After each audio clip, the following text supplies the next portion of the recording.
On n'a plus le droit de dire de bêtises, on peut plus rire, on est très sérieux. Très sérieux.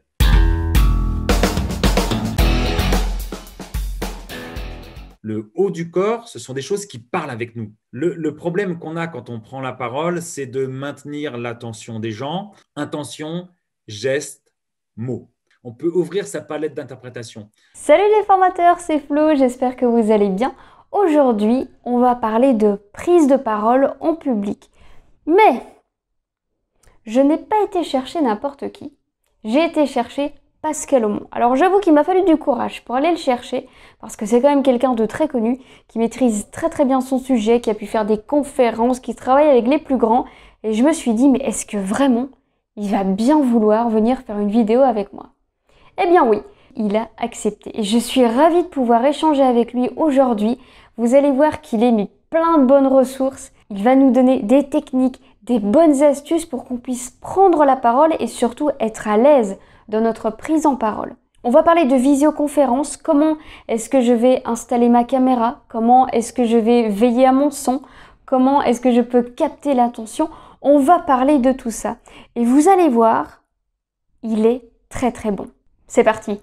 Bonjour Pascal et merci d'avoir Bonjour. accepté mon invitation. Avec plaisir. Je suis ravie de t'avoir avec moi aujourd'hui. On va aujourd'hui parler de la prise de parole en public, mais en visioconférence. Oui, ok, très bien. Voilà, ce sera ton point de difficulté, c'est de la visio. Voilà. Ok, ok. Je relève le défi. Avant que je te pose quelques questions, est-ce que tu peux nous expliquer un petit peu qui tu es? Quelle est ton histoire? Je suis né un mardi à 5 heures du matin, mais peut-être que je vais faire un fast-forward là pour qu'on aille un tout petit peu plus loin. J'aide les gens. J'aide les gens à être plus impactants dans leur prise de parole en public, que ce soit en présence de vrais gens devant eux ou que ce soit en visio. Je les aide à être plus impactants avec leur corps, avec leur voix, avec leurs mots. C'est mon job. Je fais ça en formation, je fais ça en conférence, je fais ça en atelier, je fais ça sur Internet, je fais ça en vidéo, je fais ça en déclinant ça de 1000 manières différentes. Et puis avant, j'étais ingénieur en informatique. Donc, j'ai fait un tournant dans ma carrière il y a une bonne dizaine d'années maintenant. Et puis en parallèle, j'ai un gros parcours artistique. Je fais beaucoup de théâtre, d'improvisation théâtrale, de one-man show, enfin plein de choses comme ça qui se passent sur scène. Mais bien, c'est impressionnant et je dois préciser que le mardi à 5 heures du matin, c'était un 27 avril. Oui, bravo. Alors là, tu t'es bien renseigné. Effectivement, ça veut dire que j'ai 45 ans et quelques jours. Enfin, ça dépend quand sort la vidéo. Oui, elle sortira dans quelques semaines. Dans D'accord. quelques J'ai semaines. 45 ans et quelques semaines alors. Et tu fais aussi quelques imitations. Absolument. Ce que je fais, c'est que j'utilise souvent les imitations pour illustrer tel ou tel point qui est important en prise de parole en public. Par exemple, je vais te donner un exemple pour l'instant. L'exemple que j'aime bien, c'est celui des silences. Tu sais que dans la prise de parole en public, pour être efficace, pour être impactant, pour créer une forme de suspense, pour théâtraliser un petit peu les choses, pour laisser de la respiration, il est important de mettre des silences. Et il y en a un qui est champion international des silences, c'est Jean-Claude Van Damme. Donc Jean-Claude Van Damme, il va te faire par exemple, OK, les silences, ça sert à trois choses. OK. First, ça permet de te rappeler ce que tu vas dire après. Second, ça permet aux gens de comprendre ce que tu as dit juste avant, just before. Et third, ça permet de rester aware. Jean-Claude Van Damme, il peut dire n'importe quoi. On l'écoute jusqu'au bout. Dans le silence, il y a un suspense incroyable. Et là, on est suspendu à ses lèvres. Oui, c'est un super exemple. Alors, ça me fait beaucoup rire et tu le fais super bien. Merci. Je trouve ça génial. Et eh bien, ça me rappelle aussi la conférence que tu as pu faire TEDx où au début, tu imites, j'ai oublié son prénom, Alors, il s'appelle Fabrice Lucchini. Lucchini. C'est Lucchini Fabrice, que voilà. j'utilise. Voilà. En même temps, ce n'est pas son vrai prénom, donc tu as le droit d'oublier. Son vrai prénom, c'est Robert, mais il a pris Fabrice comme prénom de scène. Oui, effectivement, j'imite Fabrice Lucchini. Grâce à Fabrice Lucchini, on peut illustrer l'importance des ruptures dans la prise de parole.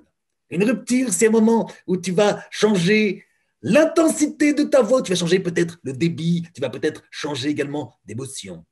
La rupture, c'est essentiel pour être impactant dans la prise de parole en public.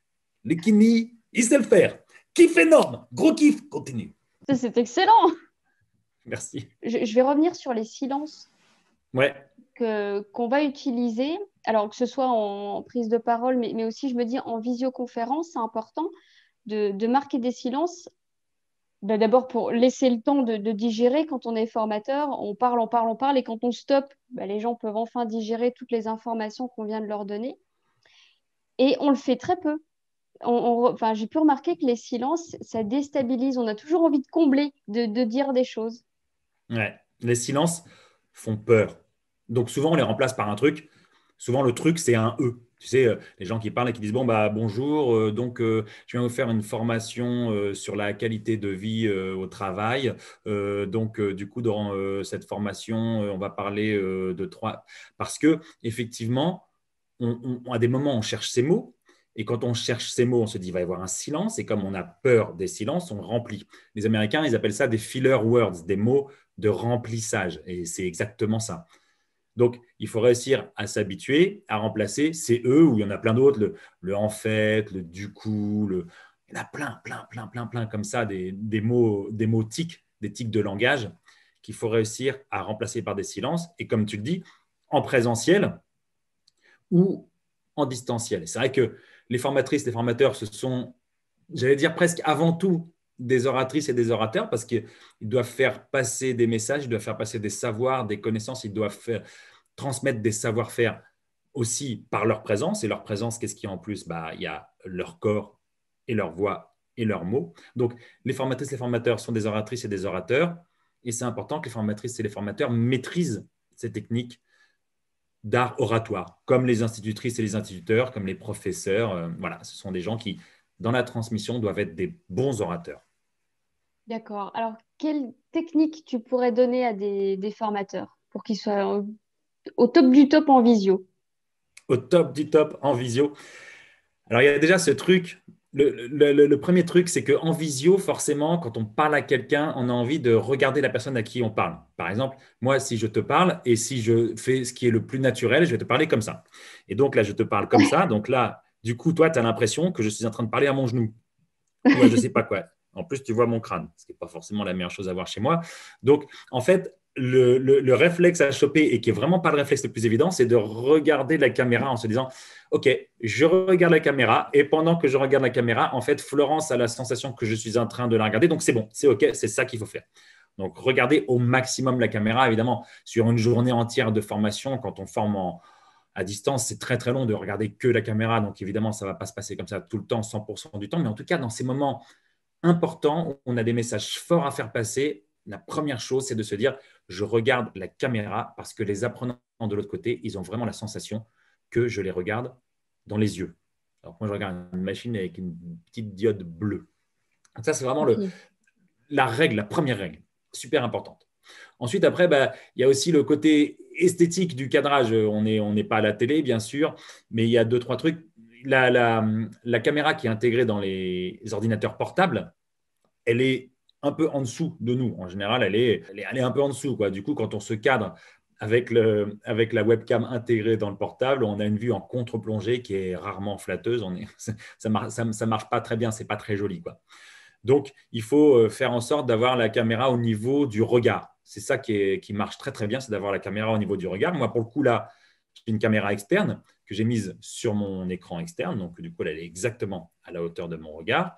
Et si on utilise la caméra qui est intégrée à l'ordinateur portable, ce qu'il faut faire, c'est surélever un peu son ordinateur portable pour que la caméra intégrée au laptop, à l'ordinateur portable, pardon, on évite les anglicismes, ok, tu as compris, c'est que la caméra qui soit intégrée à l'ordinateur portable soit à la hauteur des yeux. Deuxième règle vachement importante dans la prise de parole en visio. Troisième règle très, très importante dans la prise de parole en visio, c'est cette histoire de cadrage aussi, c'est de se dire que si on se cadre trop près, on ne se donne pas l'opportunité de parler également avec le reste de son corps. Et c'est vrai que les mains, le haut du corps, ce sont des choses qui parlent avec nous. C'est ce qu'on appelle le non-verbal. Le non-verbal, c'est le corps qui s'exprime. Et donc, il est important de laisser ce non-verbal s'exprimer. C'est beaucoup par les mains. Donc, il faut se cadrer suffisamment large pour que les mains aient l'opportunité de s'exprimer parce que c'est aussi comme ça que les messages passent.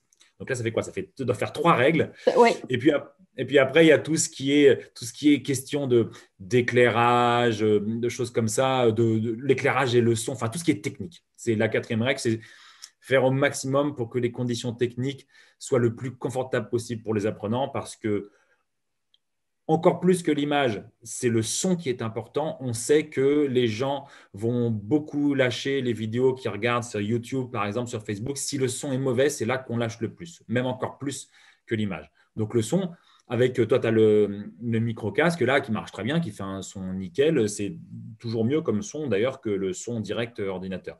Moi, j'ai investi dans un super micro parce que je fais de la voix off. Donc, du coup, voilà, ça fait d'une pierre deux coups. Donc, j'ai un micro qui a un très bon son. Tant mieux, ça me permet de faire d'une pierre deux coups. Mais déjà, avec le petit casque, là, comme ça, c'est nickel.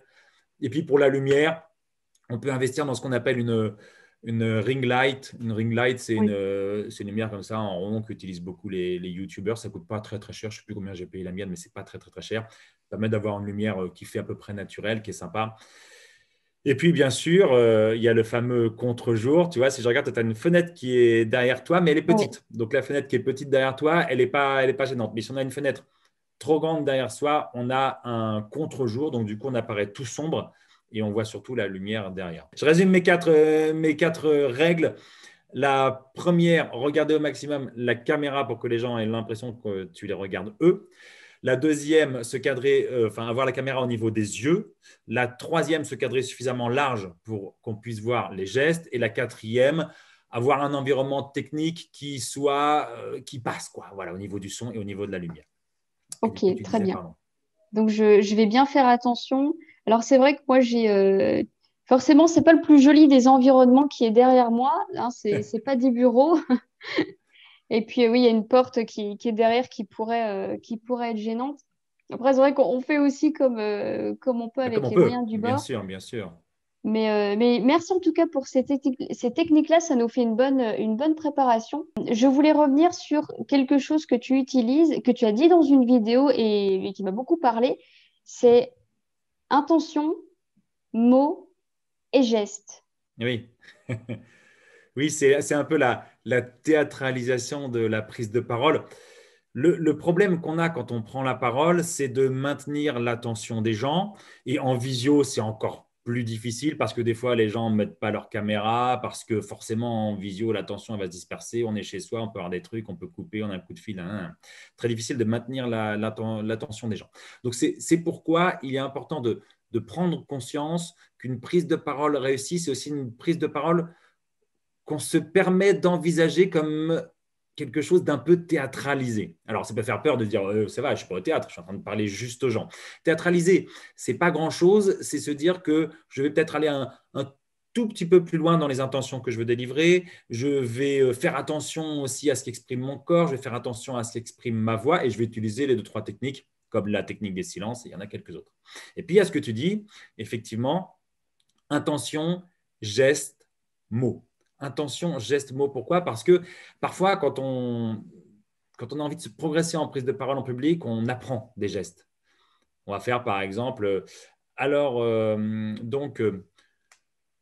non, c'est les gens vont plutôt faire le truc à l'envers. Ils vont faire d'abord. Alors, premièrement, il est important de parler de ça. Et puis, deuxièmement, il est important de parler de ça. C'est des choses qui semblent un peu artificielles. Parce que, en fait, c'est quand on fait les choses un petit peu à l'envers. Si on veut théâtraliser un peu sa prestation et qu'elle semble quand même naturelle, il y a ce truc de se dire quelle est l'intention que je veux donner et de se mettre dans l'état d'esprit de cette intention. Ensuite, que le corps, donc le corps c'est le geste, le corps se mette en action pour exprimer aussi cette intention et le mot vient après. Comme on aime bien travailler beaucoup avec son cerveau, on dit c'est d'abord le mot. Mais non, le mot il vient en dernier. Alors je donne un exemple. Imaginons que je veuille dire que quelque chose et qu'il y a alors je suis formateur et je veux dire qu'on va travailler sur beaucoup, beaucoup de choses pendant ces 2 jours. Voilà. Je dis ça à ce moment-là. Donc je peux dire, voilà, on va travailler sur beaucoup, beaucoup, beaucoup de choses pendant ces 2 jours. Là, je suis vraiment en mode en mode relâché, en mode minimaliste, quoi. Si je dis, tiens, je vais d'abord aller chercher l'intention. L'intention, c'est beaucoup, beaucoup de choses. Donc, je veux que mes apprenants comprennent qu'on va travailler beaucoup, beaucoup de choses. Je vais chercher cette intention. Et j'ai cette attention-là, juste je la ressens. Je me dis, tiens, je vais la ressentir. Et après, le geste qui va accompagner, bah, il va venir souvent assez naturellement. Et je vais dire, donc c'est le geste de beaucoup. Par exemple, chez moi, ça va être ça. Chez d'autres personnes, ça va être autre chose. Et après, le mot va venir. Du coup, ça va faire, on va travailler beaucoup, beaucoup de choses pendant ces 2 jours. Et là, j'ai l'intention, j'ai d'abord eu cette intention, ensuite j'ai proposé le geste et le mot est venu après. Plutôt que le contraire, ou si je fais le contraire, je fais on va travailler beaucoup, beaucoup, beaucoup de choses pendant ces 2 jours. Et là, il ne se passe rien, c'est artificiel, c'est François Hollande, c'est François Hollande. J'aime bien me moquer un petit peu gentiment de François Hollande. François Hollande, on voit quand il parle, on voit qu'il a appris des gestes. Enfin, en tout cas, pendant sa campagne de 2012, il y avait ce geste-là qui reproduisait un peu systématiquement. Je veux que la France aille de l'avant. Alors, des fois, ça collait, et puis des fois, je veux que ce quinquennat soit le quinquennat de la justice. Des fois, ça ne collait pas du tout. Bon, on ne sait pas. Il avait appris des gestes, c'était un peu bizarre. Oui. Voilà, donc c'est pour ça, intention, geste, et les mots viennent après. C'est le corps qui porte, c'est l'intention qui est portée par le corps et ensuite par les mots. D'accord. Et tu vois, c'est heureusement que tu l'expliquais parce que justement en le disant, j'avais inversé geste et mots, tu vois. Je m'étais Ah, trompée. Je trouve que tu as parfaitement raison là-dessus. Il faut d'abord avoir l'intention et vivre en fait ce que tu vas dire. Le mot vient oui, juste souligner tes gestes, tout simplement. tout à fait. Et après, il y a des gens qui le font, qui finalement le font assez naturellement. Moi, j'ai regardé un peu tes vidéos et je vois comment tu t'exprimes là. Toi, très naturellement, c'est comme ça que ça vient. Tu mets ton enthousiasme et ton énergie, et puis après, du coup, les gestes et les mots suivent de manière très, très naturelle. Et puis, il y a des gens qui ont moins l'habitude, qui n'ont pas cette appétence naturelle pour se servir de leur corps, pour se servir de leurs intentions, et qui ont cette manière de transmettre qui est assez très informative, où je suis là pour donner des informations les unes derrière les autres. Et c'est là le danger en formation, c'est que si on pense qu'on vient en tant qu'animatrice, qu'animateur de formation pour donner juste des informations, alors on va être ennuyeux, alors on va peut-être même lire beaucoup du PowerPoint parce qu'on dit je transmets juste des informations.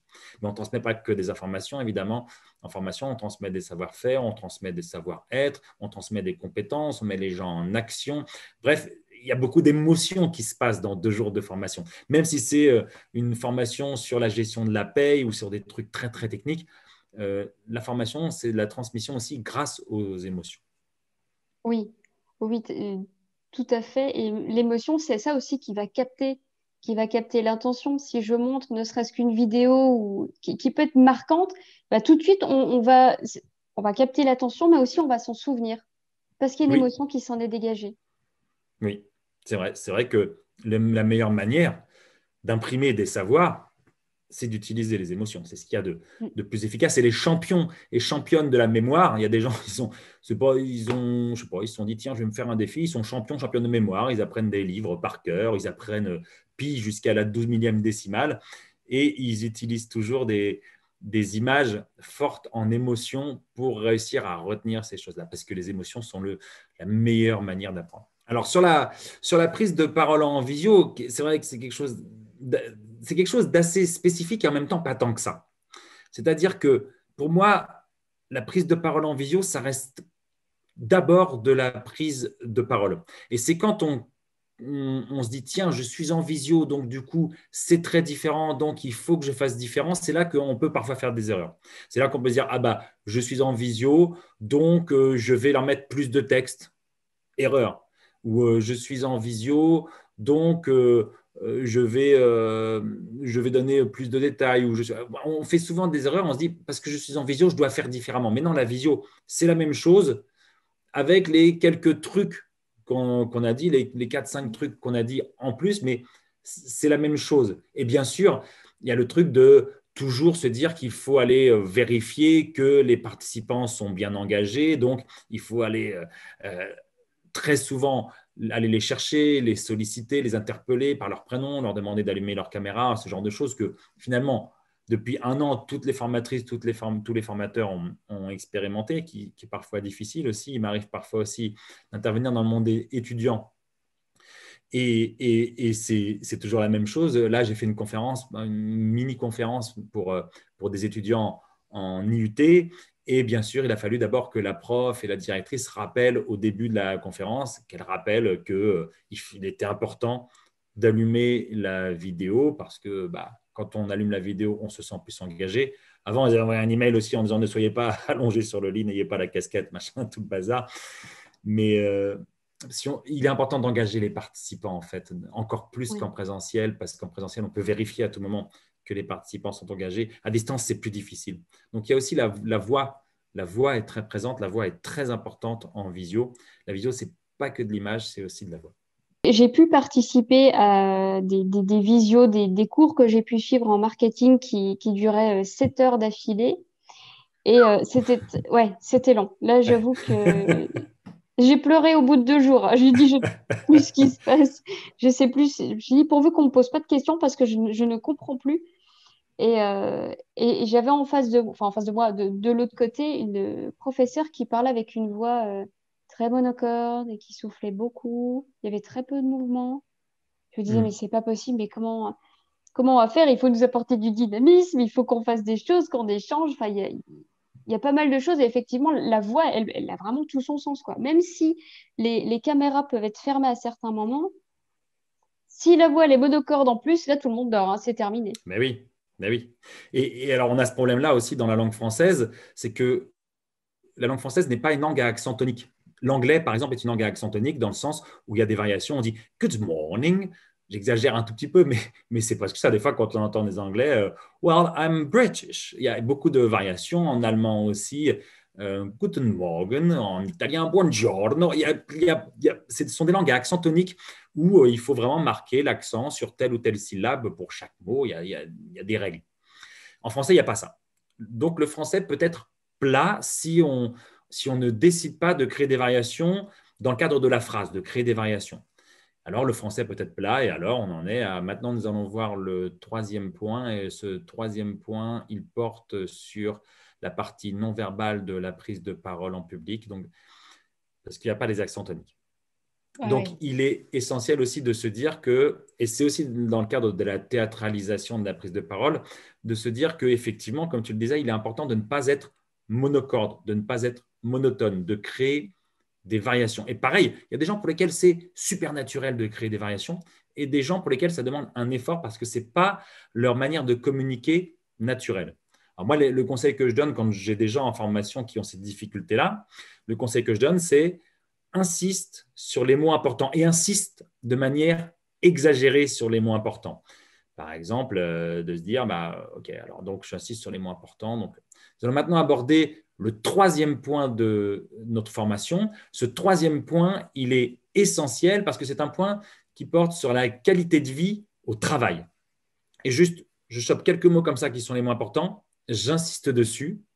Et alors, ma phrase, il y a des variations dedans. Et alors, l'attention, elle est là. Parce que quand on est bercé par un flot continu de paroles, c'est là qu'on s'endort.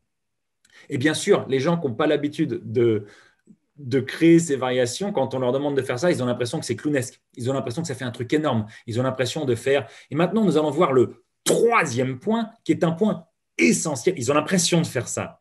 Mais en vrai, ils ne font pas du tout ça, parce que ce n'est pas dans leur habitude. Ils ne font pas du tout ça. Ils font quelque chose qui est parfaitement approprié pour la prise de parole. Et dans le cadre de la voix, alors oui, effectivement, c'est comme ça qu'on conserve l'attention des gens. C'est en insistant sur les mots importants, c'est en s'appuyant sur les consonnes aussi, parce que les consonnes permettent de lancer le mot. Ce sont des petites choses comme ça. Et c'est pour ça que je reviens toujours à dire, la prise de parole, effectivement, il est essentiel d'être authentique dans sa prise de parole, mais le problème, c'est que le mot authentique, il ne veut pas dire grand-chose. Il veut juste dire être soi-même. Je ne sais pas trop ce que ça veut dire être authentique. Donc, OK, gardons cette idée qu'il faut être authentique, mais surtout, n'oublions pas que les techniques peuvent aussi nous aider. Donc, moi, j'ai tendance parfois à me battre un tout petit peu, entre guillemets, face aux gens qui disent « Moi, la prise de parole, pour moi, ça doit être juste quelque chose d'authentique, et si c'est authentique, ça passe. » Non, ce n'est pas vrai. Si ton authenticité, c'est d'être mou, d'avoir l'air fatigué, d'être ennuyeux et de donner 800 000 détails à la minute, alors ta prise de parole, elle ne sera pas, malheureusement, elle n'accrochera pas. Donc, il faut aller chercher les facettes de sa personnalité qu'on n'a pas forcément l'habitude de chercher, mais qui sont à l'intérieur de nous, parce que y a des gens qui disent, ouais, moi, je suis introverti, donc du coup, je ne vais pas faire ce genre de choses. Mais on n'est pas introverti ou extraverti, on est sur l'échelle introversion-extraversion, on se situe quelque part, mais surtout, on peut accéder à tous les niveaux. Bien sûr. Il y a un exercice qu'on peut faire quand on n'est pas à l'aise avec le fait de travailler sa voix comme ça. Moi, je l'ai testé, mon conjoint et moi, enfin, mon conjoint travaille avec les tonalités énormément dans son travail. Et Mhm. avec ma fille, on a fait l'exercice. Donc, elle a 2 ans et demi et on lui parle. Et en Mhm. fonction de ce qu'on va utiliser, on voit tout de suite si on l'ennuie ou pas. C'est Si vrai. je lui dis, par exemple, tu viens, on va aller manger une glace ou pas? Elle va me regarder et puis elle va s'en aller parce que c'est pas comme un adulte qui va être poli, elle Ouais, s'en fout. ouais, Elle s'en va ouais, tout de suite. Par contre, si je lui dis on va manger une glace, et ben là tout de suite elle va me dire oui et puis ouais, on est parti. ouais. Et on peut tout à fait s'entraîner comme ça. Enfin, bon, alors faut avoir des enfants pour Faut avoir sinon, des enfants. mais Écoutez, si vous n'avez pas d'enfant, vous qui écoutez, qui regardez cette vidéo, piquez un enfant. Voilà, prenez-en un au hasard et essayez. Après, vous le rendez, bien sûr, il n'y a pas de problème. Parce que de toute façon, qui veut vivre avec un enfant de 2 ans et demi, à part si c'est le sien? On est d'accord. oui, ça, merci de le préciser, effectivement. Si, bah après, il y a des fous partout. Non, non, mais c'est vrai que on peut toujours s'entraîner comme ça avec des personnes de sa famille, puis d'avoir des retours. Se filmer aussi, c'est très difficile, je trouve, de se filmer et de se regarder après. Et pourtant, c'est très formateur. Oui, personne n'aime ça. Dans les formations prise de parole en public que j'anime, et c'est super parce que moi, en ce moment, j'ai la chance d'animer encore beaucoup de formations en présentiel. Donc, avec le masque, bien sûr, le respect de toutes les conditions sanitaires, mais ça se fait encore beaucoup pour moi, en tout cas. Et donc, il y a ce truc où, bah ouais, un des premiers exercices que je fais, c'est de filmer les gens. Et effectivement, il n'y a jamais personne, Florence, qui m'a dit oh, tu vas me filmer, super, j'attendais que ça. Jamais, personne ne fait ça. Les gens font ah, tu as toujours un ou deux qui font oh là là. Bien sûr, je dis non, mais vous n'êtes pas obligé. Bien sûr, c'est un exercice qui n'est pas obligé. Si vous ne voulez pas être filmé, vous me le dites et je ne vous filme pas. Et puis finalement, tout le monde accepte d'être filmé parce qu'ils comprennent l'intérêt du truc. Et effectivement, alors, donc, on filme. Les gens, ils font leur débrief avant de regarder la vidéo. Ils disent bah, moi, j'ai trouvé que ça, je le faisais bien, ça, je le faisais moins bien, et tout. Ok, très bien. On demande l'avis du groupe. Je donne aussi mon avis. Et puis après, on regarde le film. Donc, évidemment, quand on regarde le film, oh là là là, on peut arrêter ou quoi. Mais souvent, à la fin, on dit ah, mais quand même, c'était mieux que ce que j'aurais cru.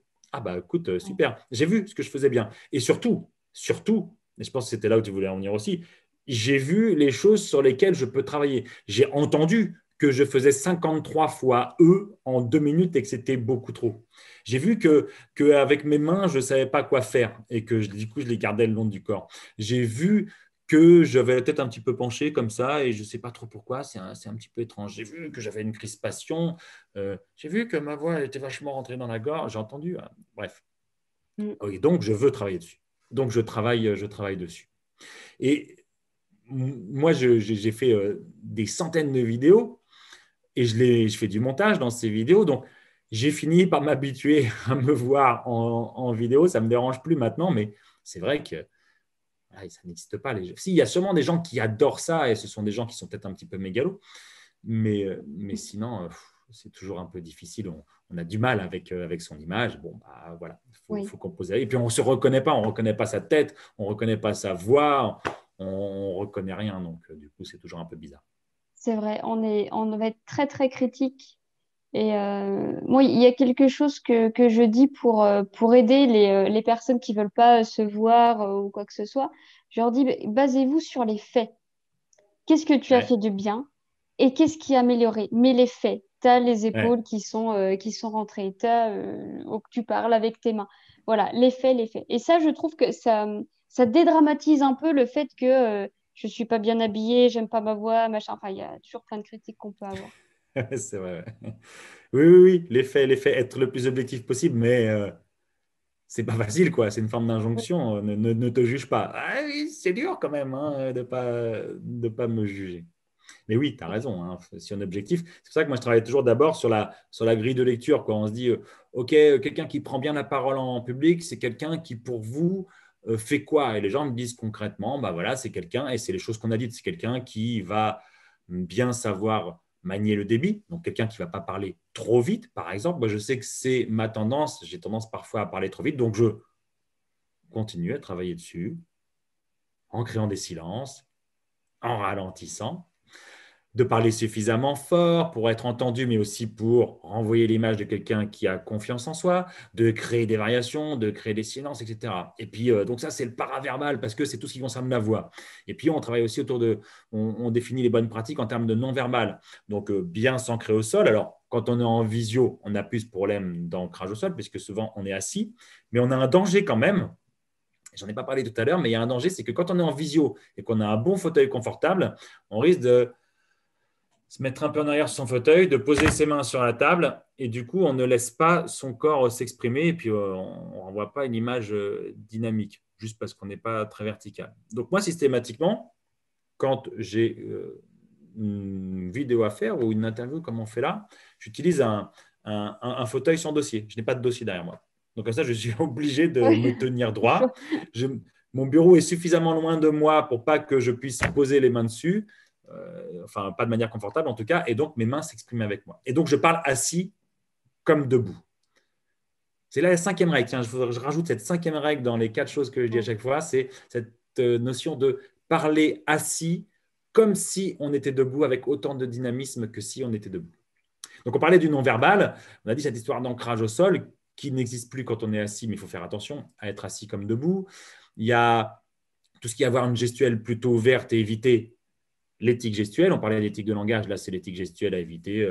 Manipuler une bague, manipuler un stylo. Ah oui, Alors, bien sûr. je l'ai pas sous la main, mais celui qui fait clic-clic, là, tu vois. Ah oui. Celui qui fait clic-clic, c'est le pire. Je vais le mettre bien devant le micro, comme ça, on va l'entendre. Voilà, les gens qui parlent en faisant. Alors voilà, donc là, bon, bah, je pense qu'il faut absolument qu'on travaille sur le stress. La gestion du stress, c'est un problème important, la gestion du stress. Donc, on fait une formation de 2 jours entière sur la gestion du stress et je vais me déstresser. Voilà. Donc, le stylo qu'on manipule, les trucs d'autocontact, sans mettre les cheveux en place. Bon, ça, c'est pour les gens qui ont des cheveux essentiellement. Hein. Et voilà, sans mettre les cheveux en place, Oui. se toucher, bref, tous ces éléments-là, éviter l'éthique gestuelle, être plutôt vertical. Et puis, dans la prise de parole, alors pas en visio, mais se déplacer, éviter la petite danse, ce que j'appelle la petite danse des années 80, quand on danse d'un pied sur l'autre, ou l'essuie-glace quand on va à droite, à gauche, à droite, à Ah gauche, à oui. droite, à gauche, et c'est infernal. Voilà, ça, c'est tous les éléments non verbaux. Mm. Et puis, il y a ce que j'appelle, et puis il y a les éléments verbaux, c'est tous les mots qu'on utilise. Donc là, les règles vont être les mêmes en visio et en présentiel. Hein. C'est être synthétique, mettre les gens en action, toucher à leurs émotions, même si on est en train de faire une formation sur un sujet qui, a priori, est aride et ennuyeux, mais il n'y a pas de sujet ennuyeux, il n'y a que des manières ennuyeuses de transmettre des sujets. Mm. Et ce qui va être important, l'essentiel dans la prise de parole, le message le plus important dans la prise de parole, c'est de faire en sorte que le paraverbal, donc la voix, le non-verbal, donc le corps, et le verbal, donc les mots, c'est faire en sorte que tout ça, ça aille dans le même sens avec la même intention. On en revient à cette notion d'intention. C'est quand tout ça, ça va dans le même sens avec la même intention qu'on est dans ce qu'on appelle la congruence. Donc, tu prends ton petit cahier, tu notes congruence. J'écris. Et Congruent. congruence, congruence. Voilà, point final. La congruence, c'est quand tout ça, ça va dans le même sens. Donc, quand ce qui est porté par les mots, ce qui est porté par le corps, ce qui est porté par la voix va dans le même sens. Alors là, on est dans la vérité de sa prise de parole. Et elle est là, finalement, l'authenticité, la fameuse authenticité dont tout le monde parle. Il faut être authentique dans sa prise de parole. On est authentique que si ses mots, son corps et sa voix vont tous dans le même sens. Là, on a trouvé l'authenticité. En visio comme en présentiel. C'est beau ce que tu dis. Je sais. Des fois, je fais pleurer les gens avec ça. Non, mais alors là, j'étais vraiment captée et puis je suis tout à fait d'accord et je trouve qu'on en revient à ce qu'on pouvait dire au début, c'est que tu dois vivre en fait ce que tu es en train de dire, ce que tu es en train de faire. Il faut que tu sois 100% là. Et si tu es 100% présent là, à ce moment-ci, je dis ce que je suis en train de vivre, bah, ça peut que fonctionner là. Oui, tu vas être authentique et congruent pour le Mm. coup. Voilà. Mais du coup, c'est fatigant. C'est Ouais. épuisant d'être présent à ce qu'on fait quand on est formatrice, quand on est formateur. On fait des journées de 7 heures avec une pause au milieu. C'est super long, 7 heures en visio, comme ton cours de marketing dont tu nous parlais, quoi. Ouais. C'est super long, 7 heures en visio. Donc, évidemment, on ne peut pas être à 120% pendant 7 heures, et puis ça épuiserait tout le monde. C'est pour ça que, mais là, c'est vrai, en présentiel ou en distanciel, évidemment, on crée des activités en sous-groupe, des moments où les gens travaillent seuls, des moments où on fait des jeux de rôle, des moments où c'est les gens qui interviennent, bref, tout ça.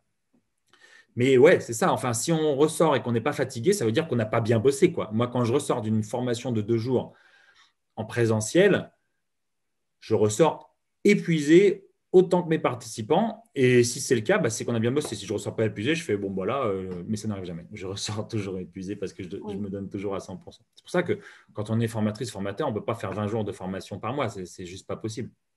Ce serait trop fatigant. Eh ben, écoute, j'ai un bon exemple là-dessus. Quand je travaillais en centre d'appel, je faisais des formations initiales de 5 semaines, donc 5 semaines de pure théorie. On le fait plus maintenant, mais c'est vrai qu'à la fin des 5 semaines, t'as vraiment plus du tout d'énergie parce que, comme tu dis, déjà tous les jours pendant 7 heures, t'envoies, t'es au taquet, tu ressors, t'es crevé. Mais au bout de 5 semaines, t'as besoin je vais plus faire de formation pendant au moins une semaine parce que j'ai Ah besoin de oui, reprendre de l'énergie, c'est quoi. inhumain. C'est Mm. inhumain. C'est très dur, évidemment, quand tu es la formatrice, mais pour les apprenants, c'est super dur aussi. Enfin, Ouais. aussi bonne formatrice que tu es, tu ne peux pas intéresser les gens pendant 5 semaines à la suite, quoi. C'est pas possible. T'as toujours du décrochage à un moment donné et c'est normal, Ah ouais. évidemment. C'est normal. Il y a quelque chose aussi, j'aimerais qu'on finisse là-dessus et que tu donnes une technique c'est dans ta conférence, de se mettre dans la peau, on l'a peut-être déjà dit, je me perds maintenant, de se mettre dans la peau d'un personnage connu. Oui, bah, quelque part, c'est ce que je fais faire quand je parle de Jean-Claude Van Damme. C'est-à-dire que les gens, ils imaginent presque qu'ils sont Jean-Claude Van Damme. Se mettre dans la peau d'un personnage. Moi, je suis imitateur. Ça fait partie des choses que je fais sur scène, les imitations. Donc, je vais savoir imiter Jean-Claude Van Damme, François Hollande, Fabrice Lucchini, comme j'ai fait tout à l'heure. Mais il y a un exemple qui marche bien, c'est celui de Gérard Depardieu. Par exemple, quand j'ai quelqu'un qui a tendance à minimiser les choses, qui a tendance à pas mal prendre la parole, mais à se faire petit, à faire des petits gestes, à parler pas fort, à faire tout petit. Il y a des gens qui font ça. Et c'est dû à 4 milliards de trucs. Et évidemment, on n'est pas là pour être le psy des gens qui se font tout petits. Mais il y a sûrement plein de bonnes raisons. Et là, dans ce cas-là, je dis, imaginons que c'est Sophie, je vais lui dire, écoute Sophie, tu vois Gérard Depardieu. Donc là, Sophie, elle voit le truc venir, elle fait, ouais. Je dis, Gérard Depardieu, c'est un mec qui fait 6 mètres de haut, 17 mètres de large, il fait 887 kilos. Quand il parle, on le voit à 20 kilomètres. Quand il parle, on l'entend à 40 kilomètres. Sophie, tu fais 1,52 m, mais tu vas imaginer que tu es Gérard Depardieu. Et là, elle fait, t'es sûr? Ouais, tu imagines. Tu ne vas pas imiter Gérard Depardieu, mais tu vas imaginer que tu as le même corps que Gérard Depardieu, que tu as la même présence que Gérard Depardieu. Et juste en faisant ça, c'est de la visualisation. Juste en faisant ça, Sophie, elle se dit, OK. Et donc, déjà, elle s'attribue à elle-même les qualités qu'on attribue d'habitude à Gérard Depardieu, la capacité à emmener les gens, l'ouverture, la présence, le charisme. Et donc, Sophie, qui, par exemple, est formatrice, et Sophie qui donc parle dans ses formations en disant, alors on va parler de management. Donc, le management, c'est à la fois le management des hommes et le management des ressources. Et donc, elle imagine qu'elle est Gérard Depardieu. Et je lui dis, bien sûr, tu ne feras pas comme ça dans la vraie vie. Hein. Donc, elle imagine qu'elle fait ça. Le management, c'est à la fois le management des hommes et le management des ressources. Elle a l'impression qu'elle fait ça. Mais évidemment, elle ne fait pas ça en vrai. Nous, ce qu'on observe, c'est quelqu'un qui va s'ouvrir, juste qui va sortir un peu de ses coquilles, qui va s'ouvrir un peu. Et c'est toujours Sophie, sauf qu'elle va dire, le management, c'est à la fois le management des hommes et le management des ressources. Et là, elle a plus d'ouverture, elle a plus de présence. Elle n'a pas imité Gérard Depardieu parce qu'elle n'est pas imitatrice. Elle a incarné d'une certaine manière les qualités qu'on attribue d'habitude à Gérard Depardieu. Donc, la visualisation, la projection, c'est la projection, le bon mot. C'est ça qui fonctionne aussi. Alors, je le fais aussi avec un personnage que j'appelle le prédicateur à l'américaine. Tu sais, c'est celui qui est super enthousiaste, qui est là. And the Lord will come, and he's all in this room, but only if you deserve it. Hallelujah! Enfin bon, tu vois, le prédicateur à l'américaine. Et pour les gens qui manquent de dynamisme, ben, je leur dis, imagine que tu es un prédicateur à l'américaine et il se passe la même histoire. Donc c'est, allez, théâtraliser un petit peu les choses en s'imaginant un autre personnage, mais pas pour devenir cet autre personnage et pour nier ce qu'on est, juste pour découvrir qu'on peut ouvrir sa palette de comédienne, de comédien quand on prend la parole. On peut ouvrir sa palette d'interprétation. On peut aller chercher un peu ailleurs que dans son mode habituel. Et on va garder son mode habituel peut-être la plupart du temps, mais on va se permettre d'aller voir ce qui se passe un petit peu ailleurs parce qu'il faut relancer tout le temps l'attention des gens, surtout en visio. On l'a dit, il faut relancer tout le temps l'attention des gens. Et comme il faut relancer tout le temps l'attention des gens, il faut ouvrir sa palette de comédienne, il faut ouvrir sa palette de comédien pour continuer à être impactant quand on est formatrice, quand on est formateur. Tu vois, ça m'a épuisé. Épuisé. Ça veut dire oui, qu'on a bien travaillé. mais je comprends, mais c'est... Moi, ça m'a apporté beaucoup de réflexion, tout ce que tu as pu dire. Et là, d'ailleurs, j'avais cette dernière réflexion de me dire, mais en fait, si j'imite d'autres personnages, ça va me permettre, comme tu dis, d'agrandir ma palette, de me sentir plus à l'aise et d'avoir une petite fille qui arrive. Et voilà, qui est réveillée. Ah bah oui, t'es réveillée. Enchanté. Oui, alors en plein milieu, ma fille débarque. Ce qui me fait perdre complètement le fil, je ne sais plus ce que je dois dire, je ne trouve plus les mots. Bref, comme quoi les conseils de Pascal sont utiles à tout moment. Je disais, bah oui, incarner, imiter, aller chercher. Alors, le terme imiter n'est pas forcément approprié du coup, parce que, parce que le terme imiter, du coup, il donne enfin, on pense à imitateur, quoi. Donc on pense à artiste de music hall qui vient faire des imitations. Mais le terme incarner, s'approprier les talents des autres, ouais, celui-là, il est approprié. Regardez ce que font les autres et leur voler des trucs, quoi. Voler la manière dont Barack Obama, comme Jean-Claude Van Damme, est capable de parler en maintenant l'attention de la foule parce que, well, I'm the president of the United States and I'm so happy to be with you today. Voilà, Barack Obama, il est hyper charismatique, mais pourquoi? Parce qu'il prend le temps des choses, parce qu'il sourit, parce qu'il crée un super contact. Et ce sont des choses aussi qui sont finalement très techniques. Oui. La présence, le charisme, c'est pas un don inné magique, c'est aussi des choses techniques. On a vu beaucoup de choses. Tu es fatigué, moi aussi. Sauf que moi, je n'ai pas un enfant de 2 ans et demi dont je dois m'occuper maintenant. Hein. J'irai chercher ma fille tout à l'heure à l'école, 16h25, tranquillou. Merci beaucoup en tout cas de nous avoir accordé ce temps et puis tous ces bons conseils qu'on va appliquer dès maintenant. Moi, je vais me corriger tout de suite. Avec grand plaisir, Florence, c'était très chouette. Dernière chose, je vais quand même mettre dans la description évidemment ta chaîne YouTube pour que tout le monde puisse te découvrir. Et puis le lien de la conférence aussi, puisqu'on en a parlé pas mal. Donc comme ça, tout le monde pourra la voir. Excellent, c'est parfait. Merci. Eh bien, merci beaucoup et puis à très bientôt. Merci à toi, salut. Merci d'avoir suivi cette interview. J'espère qu'elle vous a été utile. Si c'est le cas, likez, bien entendu, commentez.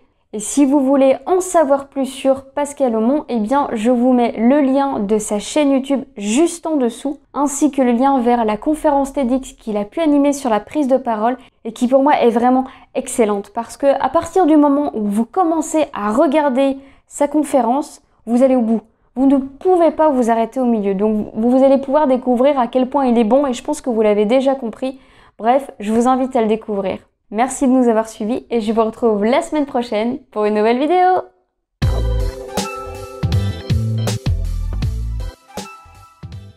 Voilà, ça, c'est les aléas du direct. Oui, surtout quand on est en différé. Oh, mais franchement, mais suis-moi. Voilà, tu vois, moi, j'étais dans Vas-y. l'impro, j'étais Alors, bien et voilà. refais ta phrase, fais comme si j'avais rien dit. Tu disais donc, Je sais plus. c'est les aléas du direct. Tu as raison, Florence. Ce sont les Voilà, aléas du direct. Tu as raison. voilà, c'est les aléas du direct. Parfait.